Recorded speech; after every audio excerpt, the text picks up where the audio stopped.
I pronounce you married. 10 years ago, same-sex marriage was illegal in Georgia. You couldn't openly serve in the military. But walking into the Atlanta Eagle, it didn't matter who you were. I mean, I have people in here in a three-piece suit all the way down to, full leather. It doesn't matter how you want to dress.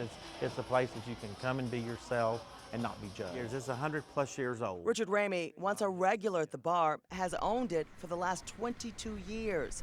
This year marks the 10-year anniversary of the infamous illegal police raid that left the LGBTQ community bruised and customers scared to go back. Yes, this looks really bad. Yes, this should have never happened.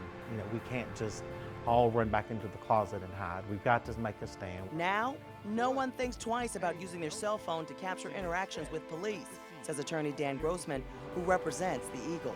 And so one of the first things they did was take people's cell phones or kick their cell phones away because they didn't want any video of this nasty stuff that they were about to do.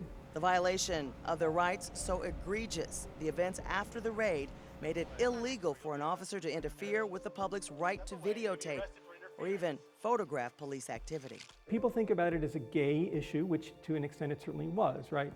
But people don't realize what important reforms we got for everyone in Atlanta. On a September weeknight in 2009, the infamous Atlanta Police Red Dog unit stormed into the Eagle, some of them wearing masks, on a complaint alleging illicit sex and drugs. The now disbanded group was a drug unit known for its aggressive tactics. This type of unlawful raid was something that the Atlanta police had been doing primarily to black establishments for a while, and nobody ever really challenged it. And I think they got this idea that if we pick on some kind of a vulnerable community, we'll get away with it. Officers shouted gay slurs and forced some 60 customers and staff to lie face down on the beer-stained floor, then illegally searched each person without serving any warrants. There were people, old people in their 50s and 60s and 70s, just being shoved to the ground, thrown on the ground, people with hip conditions. Nothing illegal was ever found, but 8 employees were charged with failing to have a city permit. In fact, when they got to jail, they had no bond because there was no such crime.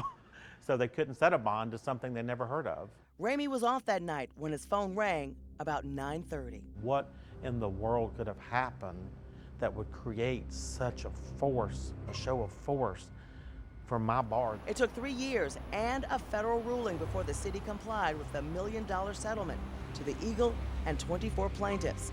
Several officers were fired or faced disciplinary actions. As a result of our court order, Atlanta police officers are now trained every 2 years on Fourth Amendment issues such as when you can stop someone, search someone, frisk someone, arrest someone. Atlanta officers are also required to wear name tags and give their names if asked. And that's a really important part of police accountability, right? If you have a bad interaction with a police officer, you now can go and say, it was John Smith, and then they can investigate.